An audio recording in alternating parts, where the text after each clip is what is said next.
देखिए, आज तारीख है 2 मार्च 2025 और दिन है रविवार का। 2 मार्च 2025 दिन रविवार का है। इसके हिसाब से देखा जाए तो फाल्गुन का महीना चल रहा है। फाल्गुन के महीने के साथ साथ आज शुक्ल पक्ष की तिथि हो गई है तृतीया। सुबह 9:01 तक रात्रि में 9:01 तक तृतीया तिथि रहने वाली है। नक्षत्र की बात करूं तो उत्तरा भाद्रपद है, जो सुबह 8:59 तक रहेगा। योग आज शुभ है दोपहर के 12:39 तक। कर्ण तैतिल रहने वाला है 10:35 प्रातः काल तक। शुभ मुहूर्त की बात करूं तो आज जो शुभ मुहूर्त है, सर्वप्रथम अभिजीत मुहूर्त है, वह दोपहर 12:10 से लेकर के 12:57 तक रहने वाला है। चौघड़िया की बात की जाए तो चौघड़िया का आज शुभ मुहूर्त जो है लाभ का मुहूर्त रहने वाला है। राहु काल का जो समय है आज का वह 4:55 सायंकाल से लेकर के 6:22 तक रहने वाला है। आज चूंकि रविवार है तो पश्चिम दिशा का दिशाशूल है। चंद्रमा मीन राशि में गोचर कर रहा है, सूर्य कुंभ राशि में। इस प्रकार से आज देखा जाए तो कुल मिलाकर के शुभ मुहूर्त दोपहर का ही है। अभिजीत शुभ मुहूर्त जो सबसे अच्छा कहा जाएगा। इसके अतिरिक्त आज कोई और अच्छा शुभ मुहूर्त नहीं है। तो जो भी कार्य आज आपको करना है वो जो है अभिजीत के शुभ मुहूर्त में करें, दोपहर के 12:10 से 12:57 तक। तो चलिए, आज का पंचांग हमने जान लिया। अब बात करते हैं आज के शुभ उपाय की, जिसको करने से आपका आने वाला समय अच्छा जाएगा। आज देखिए, रविवार का दिन है, तृतीया तिथि है और चतुर्थी भी आज लग जाएगी। तो ऐसे में माता दुर्गा की उपासना आज के दिन काफ़ी अच्छी मानी जाती है। चूँकि चंद्रमा मीन राशि में गोचर कर रहा है तो मीन राशि के लोगों के लिए और इसके साथ साथ जिनके जन्म कुंडली में शुक्र की दशा चल रही है या सूर्य की दशा चल रही है, उन्हें आज माता जगदम्बा के दुर्गा स्वरूप को पान का बीड़ा जरूर अर्पित करना चाहिए। पान का बीड़ा अर्पित करने से ऐश्वर्य की प्राप्ति होती है, संपत्ति की प्राप्ति होती है। चलिए, उपाय के बाद अब बात करते हैं शुभ मंत्र की। कौन सा ऐसा मंत्र आज पंडित जी आप बताने वाले हैं जिसके उच्चारण मात्र से आपका दिन शुभ जा सकता है? देखिए, आज जो मैंने मंत्र लिया हुआ है यह हमारे यहाँ प्रातः स्मरण के नाम से जाना जाता है। प्रातः स्मरण मतलब सूर्योदय के साथ आप जो है जब सो के उठें और अपने बिस्तर पे ही बैठ करके किन देवताओं को कैसे याद करें, क्या प्रक्रिया है उसके बारे में बता देता हूँ। आप जब प्रातःकाल अपने बिस्तर का त्याग करते हैं, सो के उठते हैं, तो अपने दोनों हाथों को ऐसे हल्का हल्का रगड़ करके और दोनों हाथों को ऐसे देखते हुए और तब इस मंत्र को पढ़ा जाता है। इसमें कहा जाता है, कराग्रे वस्ते लक्ष्मी, कर मध्य सरस्वती, कर मूले तु गोविंदम, प्रभाते कर दर्शनम। कराग्रे वसते लक्ष्मी। कराग्रे मतलब कर के अग्रभाग में कौन बैठता है, कौन वास करता है? लक्ष्मी। कर मध्य सरस्वती, अब कर के मध्य में सरस्वती माता का वास होता है। अब कर मूले तु गोविंदम, कर के मूल में हथेली पे कौन निवास करते हैं? गोविंद अर्थात श्री नारायण। प्रभाते कर दर्शनम, और प्रातः काल की बेला में अपने हाथों को दर्शन करना चाहिए, देखना चाहिए। ये हमारे यहाँ एक शास्त्रीय सनातन परंपरा है कि इस तरह के आप जो है प्रक्रिया का पालन करें। प्रातः काल उठें, अपने दोनों हाथों को एक करके देखते हुए कराग्रे वस्ते लक्ष्मी, कर मध्य सरस्वती, कर मूले तु गोविंदम, प्रभाते कर दर्शनम, इस मंत्र का जरूर उच्चारण करें। इससे आपका दिन शुभ होगा। चलिए पंडित जी, और कौन सा ऐसा आज वास्तु टिप आप बताने वाले हैं और किन के लिए बताने वाले हैं? देखिए, आज का जो मैंने वास्तु टिप्स लिया है वो बिल्कुल ऑफिस के लिए, जो लोग नौकरी करते हैं अपने, उनको एक ऑफिस टेबल मिली हुई, या अगर आप किसी ऐसी जगह में एंटरप्रेन्योरशिप कर रहे हैं जहां आप ऑफिस में बैठते हैं और टेबल भी आपके साथ है, तो ऐसे में हमेशा कारोबारी हो चाहे नौकरी वाला आदमी हो, उसकी जो ऑफिस की चेयर टेबल होनी चाहिए, वो टेबल हमेशा आयताकार होनी चाहिए। कभी भी वर्गाकार या जो है वृत्ताकार टेबल नहीं होनी चाहिए। जब भी आप अपने ऑफिस में बैठे तो आयताकार टेबल पर ही बैठें। आयताकार के चूँकि दो भुजाएं आमने सामने की समान होती हैं, दो साइड उसकी बिल्कुल इक्वल होती हैं, इसे आयताकार कहा जाता है। इसलिए जब भी आप ऑफिस के लिए टेबल खरीदने जा रहे हैं या बनाने जा रहे हैं तो उसे हमेशा आयताकार ही बनाना चाहिए।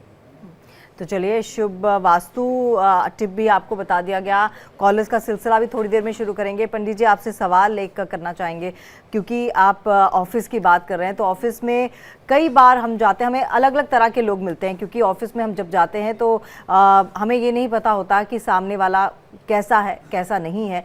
ऐसे में ऐसा कुछ उपाय या ऐसा समाधान जिससे कि आपके जो रिलेशंस है, क्योंकि मैंने कई बार देखा है कि आपके जो एचओडी होते हैं या फिर आपके जो मालिक होते हैं, उनसे आपके रिश्ते इतने ज़्यादा अच्छे नहीं बन पाते हैं।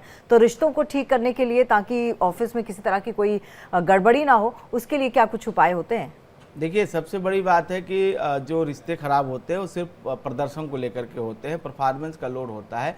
और हमेशा जो एंटरप्रेन्योर देने वाला व्यक्ति होता है वो चाहता है कि कम से कम संसाधन में अधिक से अधिक ये जो है हमें आउटपुट निकाल के दे। ये एक लंबी चढ़ी आ रही परंपरा है, आज से नहीं, जब से मुझे लगता है कि वर्क कल्चर की शुरुआत हुई है हमेशा से रहा है। चाहे कृषि क्षेत्र रहा हो, चाहे व्यापार रहा हो, चाहे आज की आधुनिकता ये IT सेक्टर की बात आप कर रही हैं, हर जगह ये चीज़ें रही हैं। अब रही बात रिश्ते ठीक हो, तो रिश्ते जो ज्योतिषी उपाय सिर्फ इतने हैं कि हमेशा अपने एम्प्लॉई को जो भी काम आप करते हैं अपनी टेबल पे बैठते हैं, अगर डेस्क जॉब आप करते हैं तो वहाँ पे ज़रूर आप अपने इष्ट की छोटी मूर्ति, प्रतिमा, चित्र जरूर लगाएं। इसके साथ साथ बुधवार के दिन आप प्रातः ये प्रयास करें कि जब आप ऑफिस से निकल रहे हैं और ऑफिस से निकलते से इलायची का जो छोटी इलायची जो होती है उसके जो अंदर के दाने होते हैं काले रंग के, वो ज़रूर 2 दाने मुंह में लेके निकले।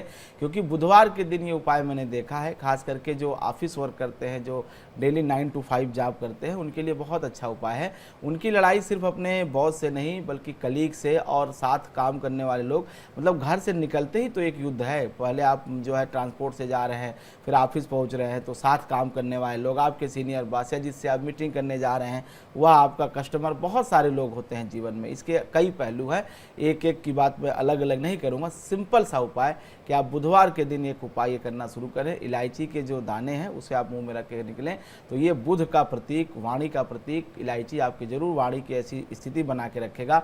अगर कोई भी व्यक्ति आपको असहज भी महसूस कराता है तो भी अपने बुद्धि चातुर्य कौशल से उस असहज स्थिति को भी आप अपने अनुकूल बना लेंगे और कोई भी ऐसा आप वाणी से ऐसा कोई आप प्रतिवाद नहीं करेंगे जो कल के आपके लिए, फ्यूचर के लिए ठीक ना हो।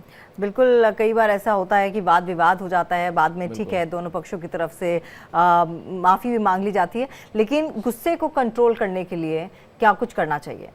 गुस्से को कंट्रोल करने का एकमात्र तरीका है कि आप ध्यान की अवस्था का पालन करें। ध्यान कैसे किया जाता है? जब भी आप पूजा करें, पूजा करने के साथ साथ आप आंख बंद करके और अपने नासिका के अग्रभाग पे देखने का प्रयास। इससे मन स्थिर होता है, चित्त की वृत्तियाँ स्थिर होती है और आपको कहीं न कहीं सबको छोड़ देने या माफ़ कर देने की एक आपकी प्रवृत्ति जो है वो बढ़ती है, उसमें इजाफा होता है। तो इस तरह से ध्यान को अपना करके, क्योंकि ध्यान ही एक ऐसा जो है माध्यम है जिससे हम अपने दिमाग को नियंत्रित कर सकते हैं, शांत कर सकते हैं। क्योंकि चित्त अगर अस्थिर है, चित्त में अगर किसी तरह की बुराई है, वृत्ति में अगर आपकी कोई न कोई नकारात्मकता है, तो कभी कभी ऐसी स्थिति होती है तमन्ना जी, घटनाएं तो समाप्त हो जाती हैं, समय बदल जाता है, लेकिन लोग उस घटना के जिम्मेदार लोगों को कभी भी क्षमा या अपने से उनको अलग नहीं कर पाते हैं। जितना वो अपने को नहीं याद रखते हैं उतना उनको याद करते हैं जो उनके साथ बुरा किया है। ये मैंने लोगों का, मानव का ये स्वभाव है और इसे शास्त्र में कहते हैं उपरीति। उपरीति का मतलब होता है भूल जाना। जैसे मैंने अभी 10 मिनट पहले क्या काम किया उसकी स्मृति मुझे नहीं होनी चाहिए, क्योंकि ये नैमित्तिक कर्म है। नैमित्तिक कर्मों को याद करना, उन्हें सुनना, यही जो है जगत प्रीति बहुबात है। और ये जगत प्रीति बहुबात जो होती है कहीं ना कहीं यही जो है जीवन में आगे बढ़ने से, चाहे आध्यात्मिक जगत हो चाहे सांसारिक जगत में, अगर आपको सांसारिक जगत में बहुत ऊंचाई पे जाना है तो इन सब चीज़ों को उपरीति की प्रक्रिया, मतलब तुरंत जो अभी आपने किया उसको आप भूल जाइए। यही एकमात्र उपाय है क्रोध को शांत रखने का और जीवन में के पथ पे आगे बढ़ना। अगर आपने चीज़ों को याद करना शुरू कर दिया तो आपकी स्थिति बहुत भयावह हो जाएगी और ये इससे कोई खतरनाक चीज़ नहीं होती है किसी व्यक्ति के जीवन के लिए। इसीलिए आप एक विषय देखी होंगी कि जब कोई बच्चा पैदा होता है तो उसको अपनी पूर्व जन्म की कोई बात याद नहीं रहती। क्या भगवान को ऐसा नहीं लगता कि उसे स्मृति दे के वापस भेजते हैं इस लोक में? नहीं, क्योंकि वो जानते हैं अगर इसको पुरानी स्मृतियाँ इसके दिमाग में रहीं तो ये कभी भी इस जो शरीर ये धारण किया है इसमें ठीक से जी नहीं पाएगा, इस परिवार के साथ रह नहीं पाएगा और फिर से सही कर्मों को कर नहीं पाएगा। तो इसीलिए हम उस भगवान के ही आदेश को मानते हुए कि हम उपरीति की प्रक्रिया, मतलब अभी पीछे 10 मिनट पहले हमने क्या किया, हमसे किससे क्या बात हुई, वो नैमित्तिक कर्म जो है वो आप भूल जाइए और आगे के जो योजना रचना है आप उसमें लग जाइए। ये बहुत आसान तरीका है, थोड़ी मुश्किल शुरुआत दिनों में होती है, लेकिन ध्यान करिए। जैसा मैंने शुरू में कहा, आंख बंद करिए, नासिका के अग्रभाग पे ध्यान करिए, इससे मन स्थिर होता है और बहुत ज़्यादा लोगों को जवाब देने का स्वतः आपकी इच्छा समाप्त हो जाएगी। लोग बोलते रहेंगे लेकिन आपको लगेगा छोड़ो ये सब पागल हैं, हमें जवाब नहीं देना चाहिए।